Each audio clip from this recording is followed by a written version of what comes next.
Welcome to Ocean Chicks Films.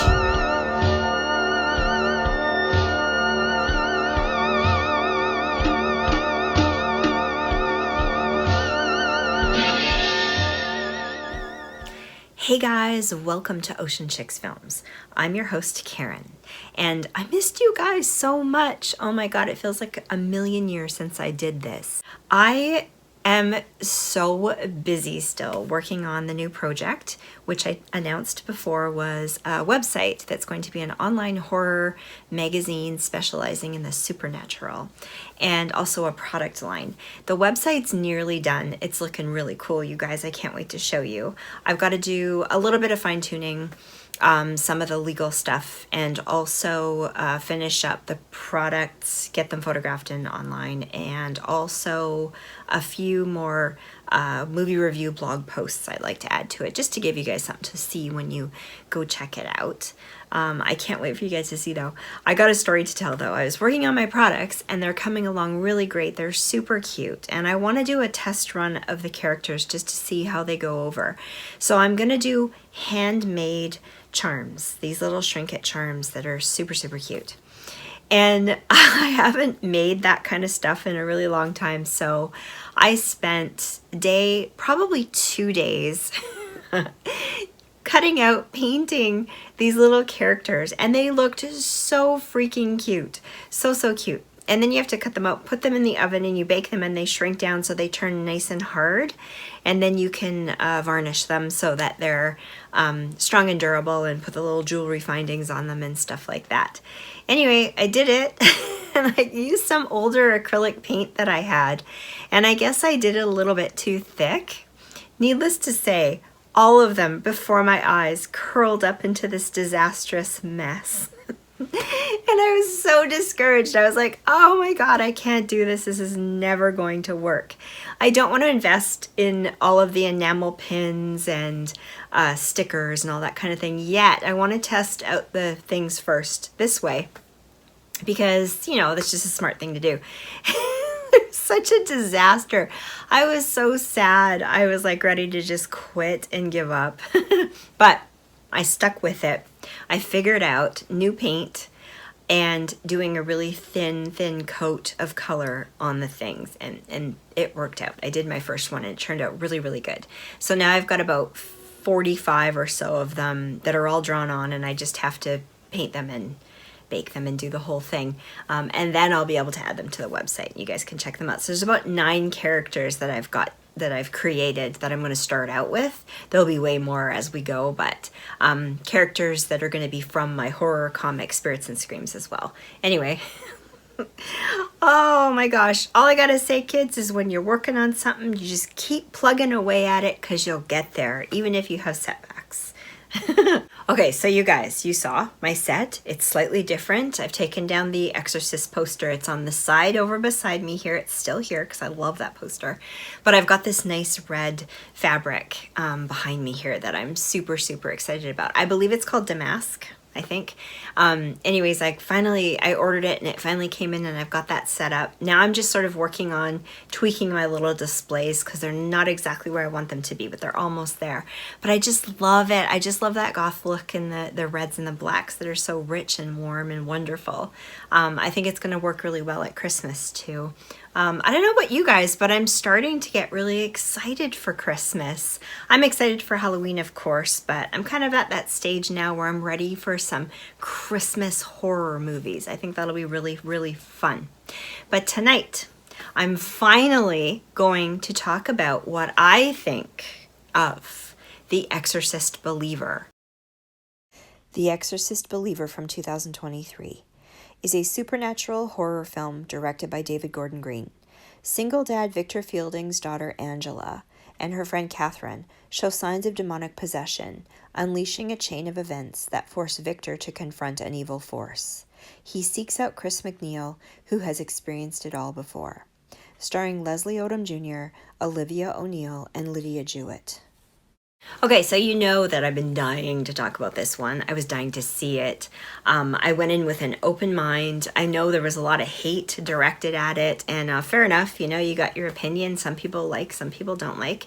Although I have seen a lot of people that were kind of in the middle, you know, they kind of went in and thought this wasn't that bad. I didn't mind it actually, and there were some people that really loved it too.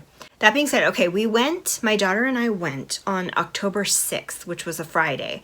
That was, I believe, the day after it was released in theaters.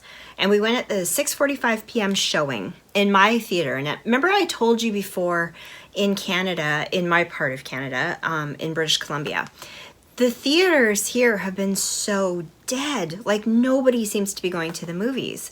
I saw Evil Dead Rise. I saw The Pope's Exorcist. I've seen so many movies in theaters, and literally there's 6 people in the theater. Nobody's showing up. You guys said, well, you know, it's pretty busy where we are, but it just hasn't been that way for us. I'm not really sure why. Price, convenience with streaming, I don't know. But anyway, so we went to this showing, and I 100% thought it's not going to be packed. There's not going to be a ton of people. I just know it. We're not going to the super big theater across town. We're going to a smaller theater, an older theater. It's just not going to happen. And we go, and we went to buy the tickets, and online it showed that it was sold out pretty much. There was only a couple of seats left, so we chose our seats. And we ended up sitting really close to some other people, which is fine. But there were seats beside us that were empty when we first sat down, and I thought, I'd love to just move. It's not going to be full. The people aren't going to show up. That's bullshit. You know, they're just saying that to try to amp up the movie to get us to go. But no, I was wrong. The theater was packed, like literally packed. And I have to say, that experience was so amazing to me. It made the movie so much better. Having all the reactions and the people around us, it was crazy. I hadn't experienced that for a couple of years, to be fair. And I was, wow, this is so cool, so crazy. So I don't know why that is, because I know Baron Vaughn at Exorcist Reviews did his interview with Mike Blatty, and they were talking about how the theaters were really not busy at all, but for me, they really were. And the end of the film, everybody clapped, which is so crazy. I haven't experienced that in forever, and it was really, really cool. Another thing I want to quickly say is I'm going to have a link below, but you go to Baron Vaughn's channel, Exorcist Reviews, Exorcist_Reviews. Go check out that interview he did with Mike Blatty. That's Bill Blatty's son, eldest son, I believe. And that interview is incredible. Baron Vaughn, you did such a good job. It's such a great interview. There's so much there. He shares a lot of things even from the past and his experiences with his dad and some of the actors in the OG film and that kind of thing. And of course he gives his opinion on Exorcist Believer as well. But such a great interview, a real moment. And I'm so glad that Baron Vaughn, you did that interview, because I think you handled it very, very well and it was incredible. Okay, the first part of this review is not going to have spoilers, no spoilers. Okay, so you don't have to worry about it. I'm just going to share some of my basic thoughts.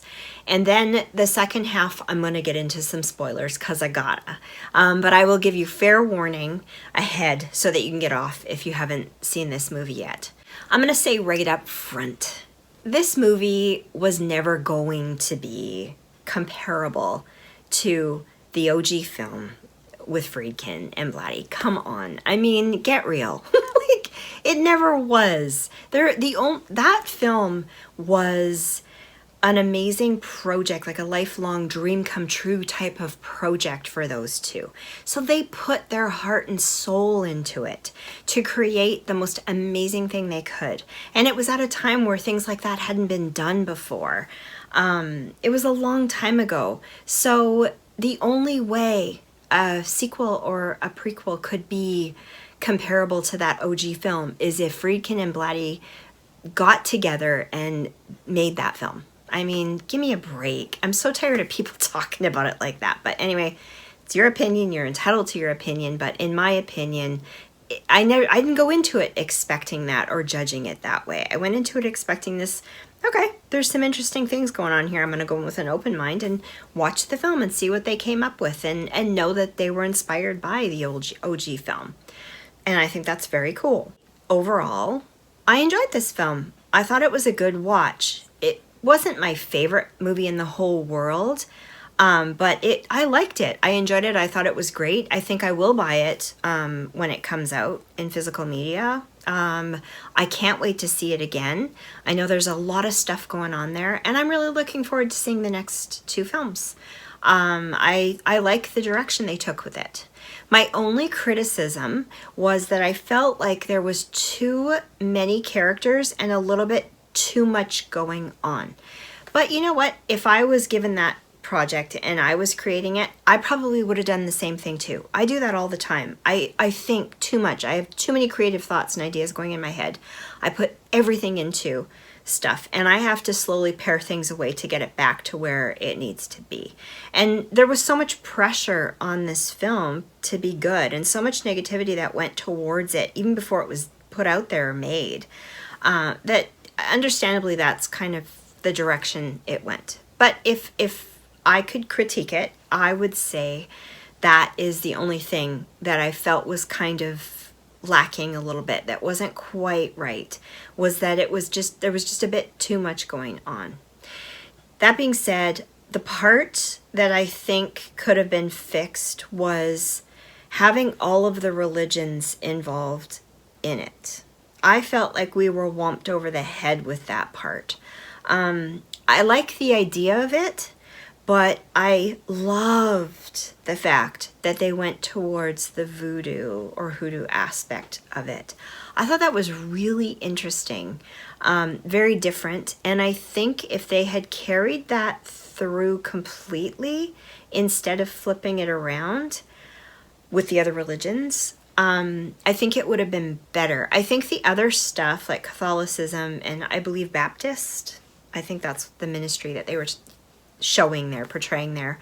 I think that maybe that could have been left out, and we kind of know all about that stuff, so we know how that incorporates into this story.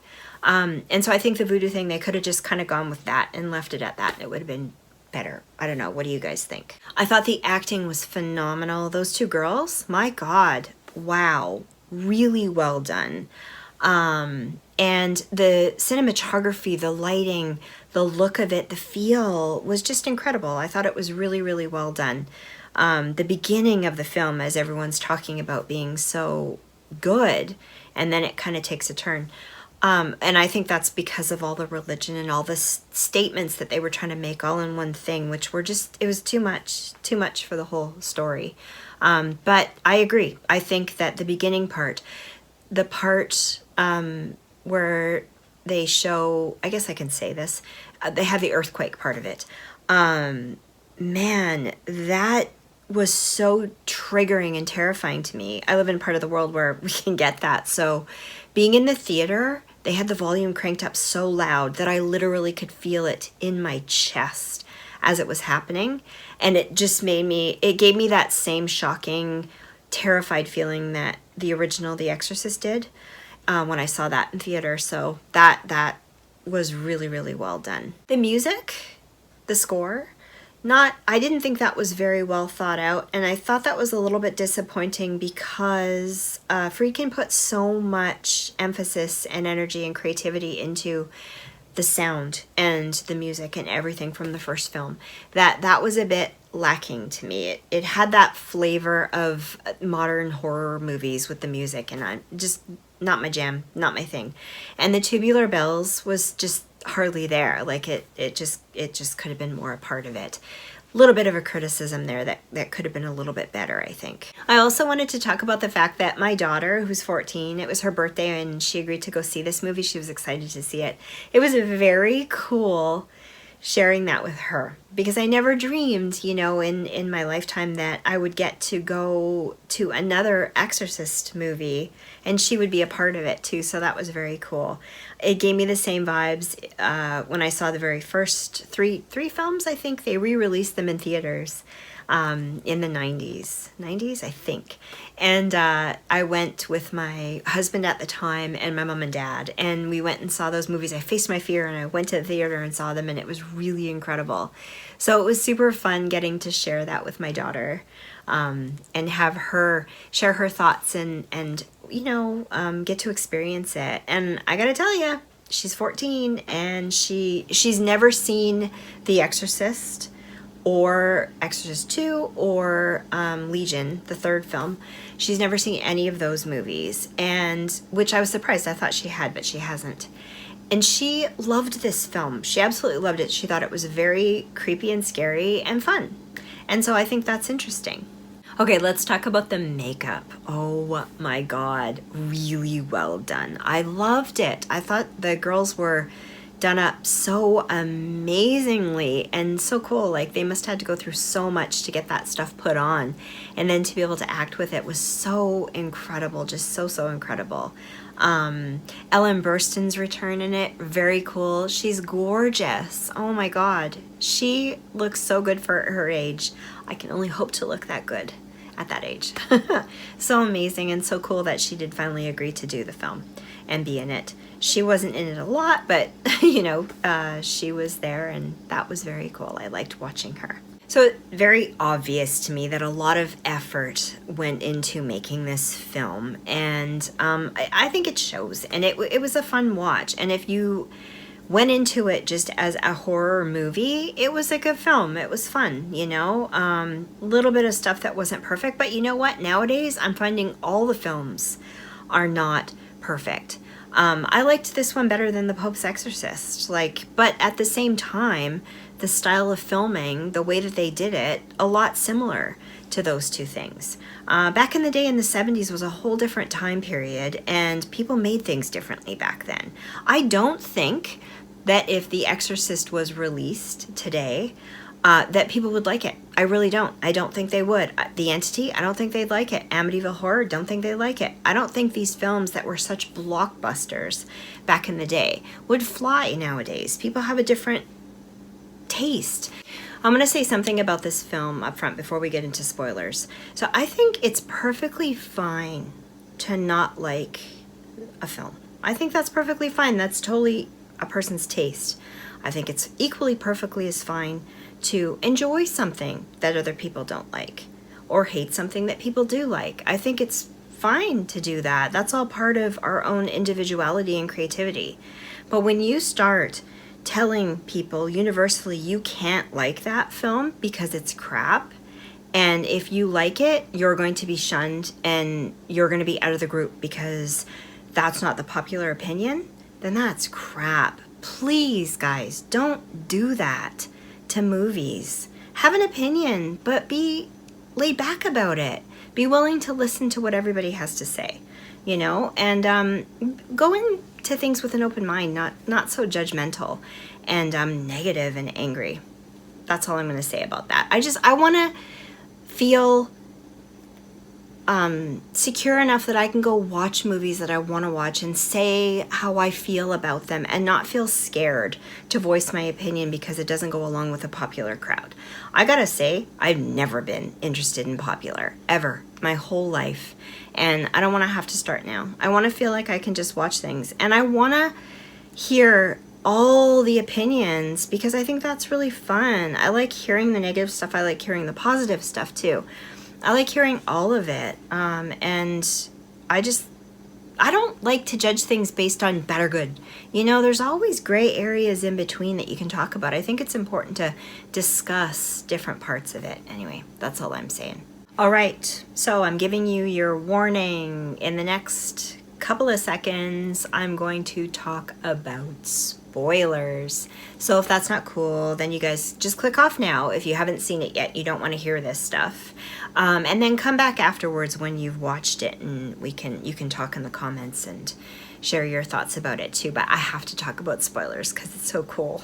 Okay, first off, a lot of people are talking about stereotypes of different groups that are kind of put too forward in the movie, but I don't know. I didn't see it that way, really. So you've got Katherine's parents, who are, I believe, Baptist churchgoers, very strong in their faith.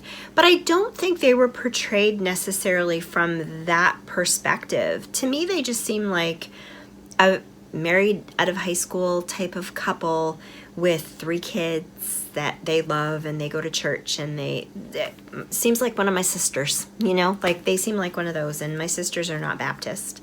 And they just seem like that. That's how I felt that they were portrayed. And, you know, Angela's dad, single dad, you know, raising a daughter under kind of bad circumstances. And, you know, he seemed that kind of way, and he reacted and did things the way that I'm a single mom, and I feel like I would do the same kind of thing. I would be wanting to see things with an open mind, come together, and go out to different, you know, people to try to get help with it, to deal with it, because it's just such a horrible thing that these families are going through. So that's how I saw that. How they portrayed the homeless people in the shelter when Angela's dad goes to question them about things, how they reacted, to me, seems like a lot of people I grew up with in Thunder Bay that would have done that. You know, be like, this asshole is better than us, and he's coming to us to talk about finding his daughter, and we don't give a shit. You know, if he's not going to give us a bottle of whiskey or whatever, then we're not going to talk, and we're just going to say something stupid to offend him and get rid of him. And I think that was normal. I don't know. I think that was kind of a normal thing to do. I don't think they were stereotyped in any way. Also, the Catholic Church, the way it was portrayed in that instance, I think that could happen. You know, tons of stuff like that happens nowadays, and people go to the church, and it takes a lot to get them to agree to do an exorcism, with all of the testing and stuff like that they have to do. Another thing that would have happened was, we don't know what they know about the whole thing, and they know that 2 priests died in the first movie, in the first exorcism, and so they didn't want to put anybody at risk. They felt it was needless, because maybe they knew that the girls were maybe dabbling in something they shouldn't have been, and they got possessed, you know, like, sucks to be them. They shouldn't have been doing that. So I think that portrayal was pretty accurate, as well as the priest that was in the car waiting and feeling bad that he couldn't get the exorcism to happen, and then finally deciding he would get in there and help on his own, and then things go terribly wrong. I think that could have happened too. That being said, the part where he, you know, is in the exorcism and the possessed girls snap his neck, I don't think that would happen. And I mean, I know it's a movie, but in my mind, I was like, that was too much. Because, like, in the other film, they were coerced negatively into doing themselves in, you know, doing something, but they weren't attacked by the demon and killed, if you will. Do you know what I'm saying? I think that's kind of weird. That was a little bit too far-fetched. In that case, at that moment, I was like, they shouldn't have included that at all. They should have just had the clergy, the Catholic Church, say, no, we're not doing an exorcism, and then they should have said, okay, fine, then we're going to go to the voodoo girl, and we're going to get her to perform a ritual together with all of us, and we're going to give it a shot. I think they should have just gone with that, and even gone deeper into the voodoo stuff. I think that would have been really, really interesting. I loved that part of it. I thought that was so clever that they did that. Yeah. And also the part with the neighbor, I thought she was a great actress. I know people really love her a lot. But I thought it was unnecessary of a character and a storyline. I think it was just like, it was too much added to it. The fact that she was, you know, practicing to be a nun as a novice, and she ended up quitting and getting pregnant and not having the child, and, you know, the whole thing that kind of went down from that. I think that was another element that was too much, that we just didn't, it was kind of like whack me over the head with it. It was just too much information. I don't know. I don't think we needed it to get scared or get invested in these characters, these girls. After the fact, we learned about, I think most of you probably have heard about, the demon that was in this film was called Lamashtu, right? This creature female demon that has to do with babies and stuff, right? So that's the demon, and we got to see practical effects that they used on this demon. It's on Instagram if you want to check it out. I can have that link below too. But pretty cool. I was like, whoa, that is well done.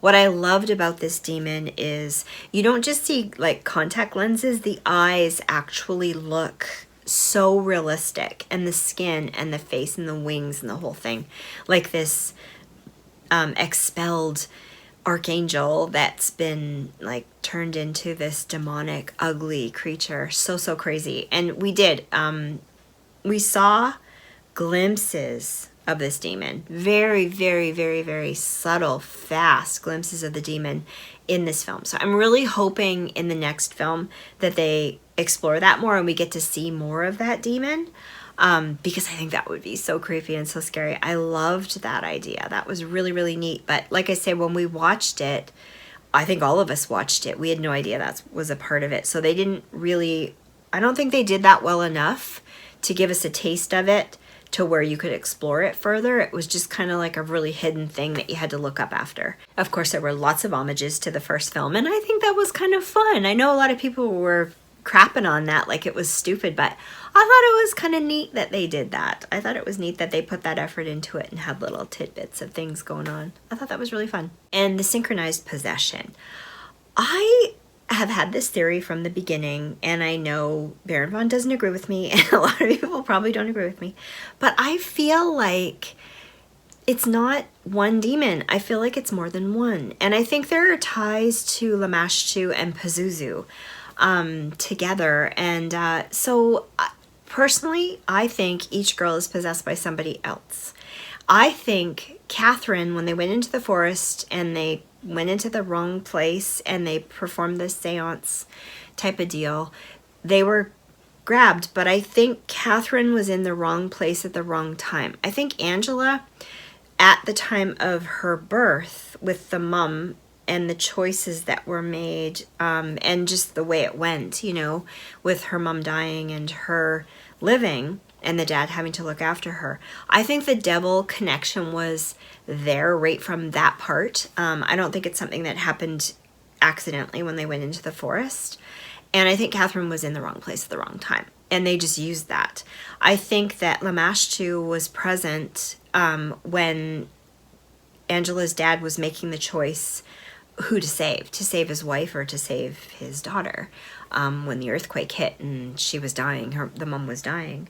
And I also think the reason that all happened was because when Angela's mom went to that little ceremony that they were performing, I don't think that was a good blessing. I think that was something dark and bad, and like a curse or something put on her, and then the earthquake happened and the whole thing kind of happened and it spiraled down.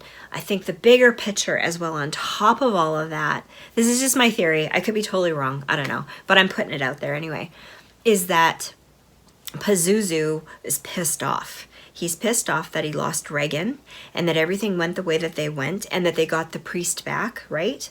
In the first place, in the third film. And mad, he's angry, he's pissed. And so he and somehow Lamashtu are working together to get to Regan. And I think hence the end of the film. Which, I don't know about you, but I was not expecting that at all, because I had talked about this with Baron Vaughn and really thought about it hard. We really didn't think that she was going to be back in the film. And when Linda was there, my whole theater clapped, you know, it was crazy when she made that appearance. I know people are like, oh, it's a cheesy like cash grab, you know, she just made her little appearance or whatever, but I don't know, it could go differently. And the idea of her, you know, being in the next film is really cool. I think the way that Chris MacNeil kind of the eye jab thing with the crucifix was kind of, I was really angry at that point. At that point, I was like, I don't like this movie. This is stupid. Why would they do that to that character? That's so wrong. But, you know, to be fair, I can't stop thinking about it. So it's pretty horrifying. And so I think she's out. pretty obviously. But I think there's a chance that Linda could be a bigger part of the second film, and I think that's pretty fun. That could be really neat if they do that. I also think, I know I'm kind of going all over the map here, but that's how my brain's working because there's a lot going on here. I also think Angela, even though she was saved and exorcised, I think one of the demons is still possessing her. She's still possessed, and it's just kind of a trick of the devil. You know, like they said that God tricked you in the film. Well, I think the devil tricked them as well.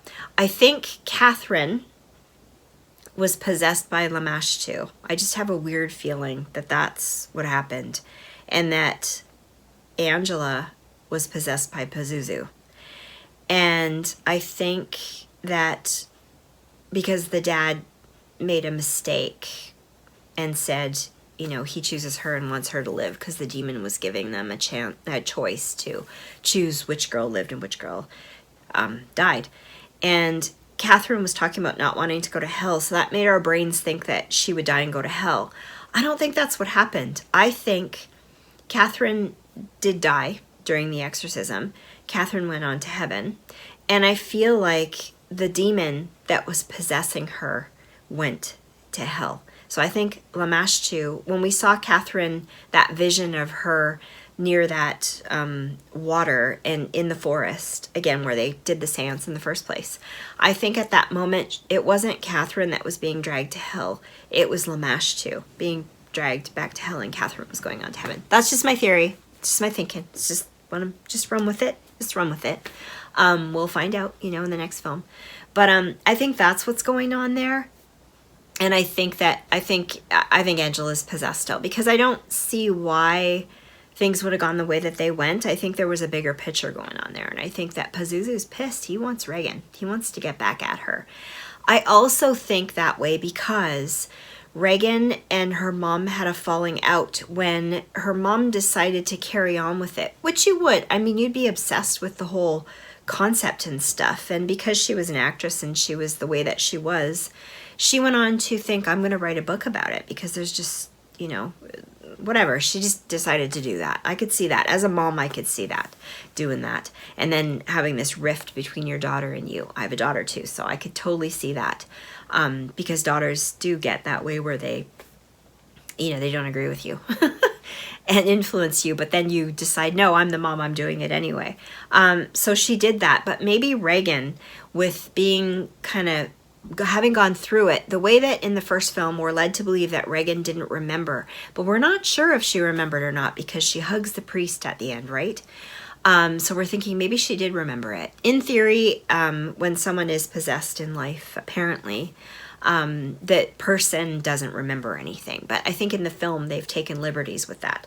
So if she did kind of remember stuff or did know more than what she was saying and didn't want to talk about it anymore, maybe she knew that if her mom wrote that book and drew attention to them some more, the demon would come back and get her again. And she was worried about that. So she went into hiding to keep everybody safe.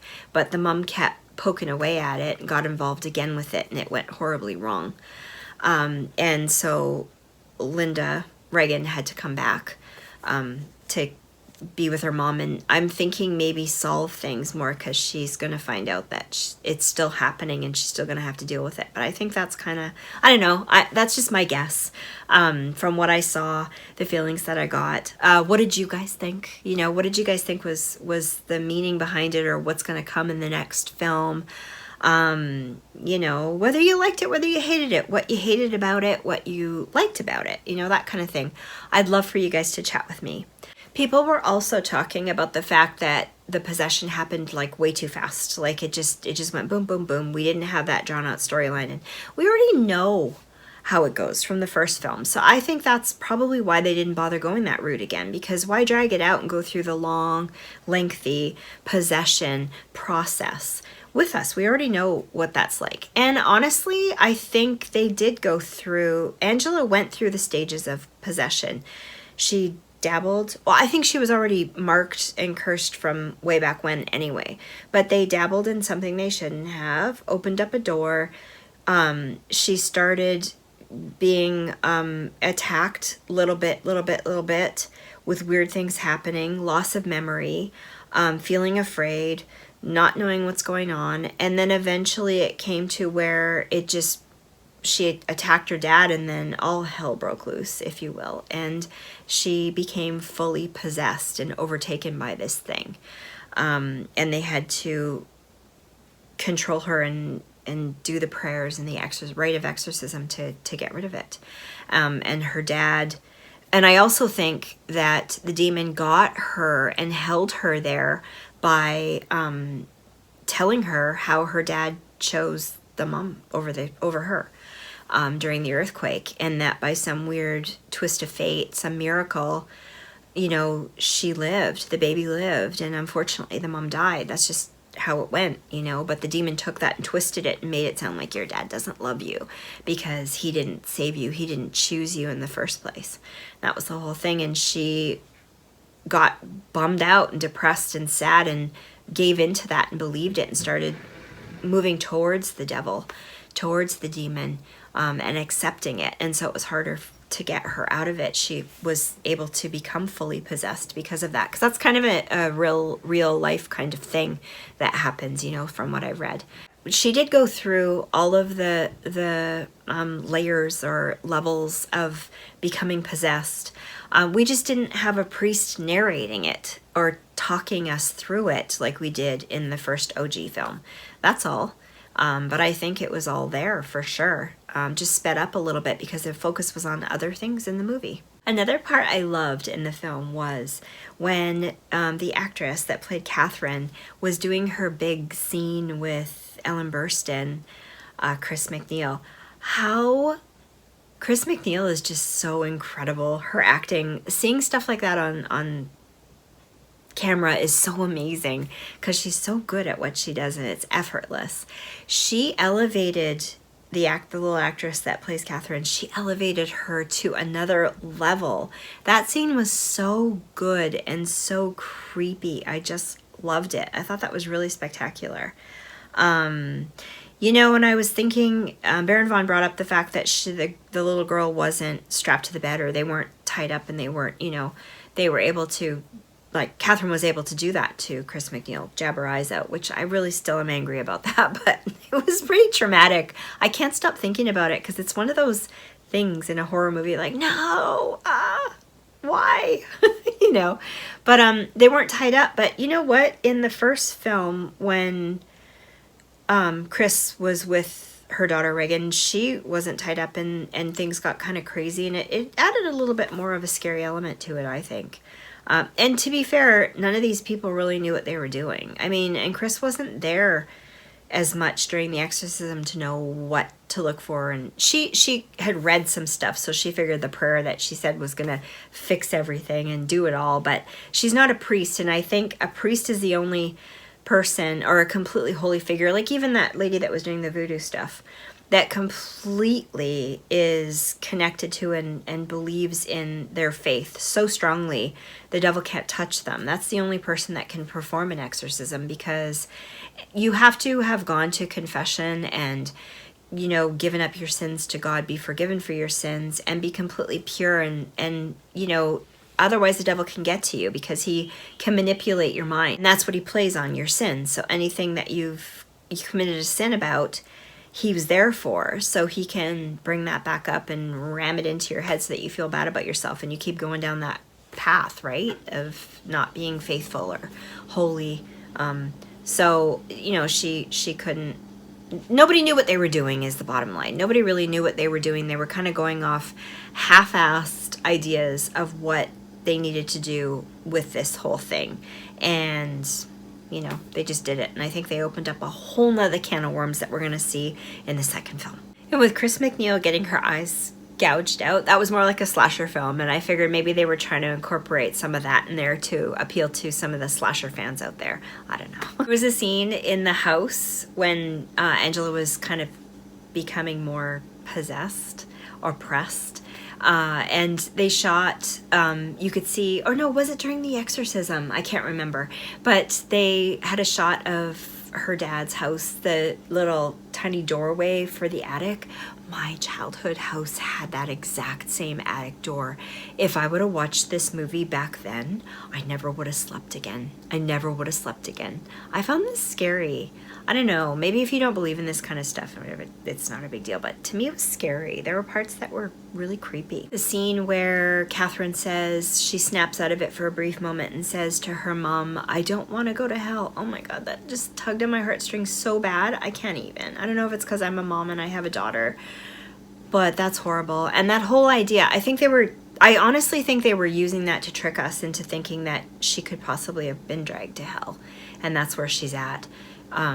But that would cause a lot of shit, right? Because the devil would have got in there and made you think that, and then, you know, afterwards the little girl dies and the parents are going to split up probably because, you know, the mom's pissed at the dad for having broken the rule and said, I choose Katherine, and, you know, and then she ended up dying and she gets dragged to hell, and then everyone's scared and terrified that she's actually in hell and what do they do and all that kind of thing. So, but I don't think that's what happened. I really think that the demon that was inside of her got dragged to hell, back to hell, and that, you know, perhaps maybe even Pazuzu was using Lamashtu to get to Regan, so did all this shit, right? And then, haha, Lamashtu, you get dragged back to hell. You know, and I'm going to carry on in Angela and go get Regan. I don't know. I'm not really sure. I don't know. I'll probably be eating my words after when we see the next film, but that's my theory. Okay, I think that's it. I probably could talk more about this, but I'm going to wrap it up there. And for my review, I'm going to give it a sinfully delicious popcorn flick. A 3 out of 5. I think it was really good and I enjoyed watching it. I'm likely going to buy it on physical media too for my collection. I can't wait to see the next one. Once I watch the next one, I'll let you know if I want to see the third one because we never know how it's going to go. But I thought it was a good job. It was a good time. I want to see more of the elements of it. Really looking forward to seeing more Lamashtu and more of Angela and just where things kind of go from there. Really hope Linda Blair is in the next one because I love her. She would be really cool to see. But yeah, I enjoyed it and I recommend it. I think it's worth watching it. You know, and if some of you guys can't make it to the theater to see it or didn't make it to the theater, yeah, stream it later. It's going to be a fun one to check out for sure. It's creepy, it's spooky, it's fun. Alright, you guys, let me know in the comments what you think. I'll have all those links below for you to check out. Check out Baron Vaughn's interview because it's very, very good. And I just hope that you guys are having a great Halloween season. It's getting so close, yay, so much fun. And I have been watching your videos and your live streams. I have. They're all awesome, excellent. You guys are awesome, you're rocking it. And I'm just so busy with my stuff, gotta say, but pretty soon it'll get launched. I wish I could be quicker, but unfortunately the type of work I'm doing with the product line and the website and that kind of thing takes time and I can't rush it, and it's going to be worth it. What I'm really looking forward to is next year, Christmas time, I can do some craft fairs and have more product to launch and be a little bit more on top of it, so that'll be really cool. But I really want to do this because I want to kick this business up to the next level. I don't want to keep just doing reviews and getting stale and getting bored and tired of what I'm doing. And so I'm going to keep going the way I'm going. But I can't wait to show you. It's going to be so much fun. Have a great night, you guys. I love you all, and I will see you on the next one. Bye, guys.